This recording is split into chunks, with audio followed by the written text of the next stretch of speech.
জাতির জনক বঙ্গবন্ধু শেখ মুজিবুর রহমানের ৯৮তম জন্মদিবস জাতীয় শিশু দিবস ২০১৭ উপলক্ষে শিশু চিত্রাঙ্কন প্রতিযোগিতা ও আলোচনা সভা বাংলাদেশ দূতাবাস কুয়েতের মাল্টিপারপাস হলে অনুষ্ঠিত হয়েছে।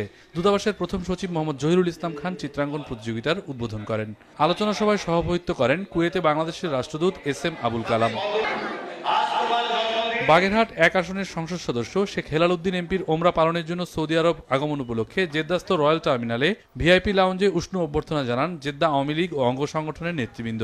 এ সময় সেখানে উপস্থিত ছিলেন সৌদি আরবে নিযুক্ত বাংলাদেশের রাষ্ট্রদূত গোলাম মসি ও কনসাল জেনারেল FM বোরহানউদ্দিন সহ কনসুলেটের ঊর্ধ্বতন কর্মকর্তারা। বৃহত্তর ফটিকছড়ি সমিতি কাতারের সভাপতি মনোনীত হয়েছেন মেজবাউল করিম বাবলা। আগের সভাপতি মুসা আহমদ বক্তপুরের ইন্তেকালে সভাপতির পদটি শূন্য হয়। অনুষ্ঠানে বিগত সভার কার্যবিবরণী পাঠ করেন মোহাম্মদ শাহেদুল ইসলাম শাহেদ। মোহাম্মদ আশরাফুল ইসলামের পরিচালনায় সভায় বক্তব্য রাখেন আসলাম সুমন, খোরশেদুল আলম, মোহাম্মদ মঈনউদ্দিন সহ অনেকে। মুজাহিদ আহসান, RTV।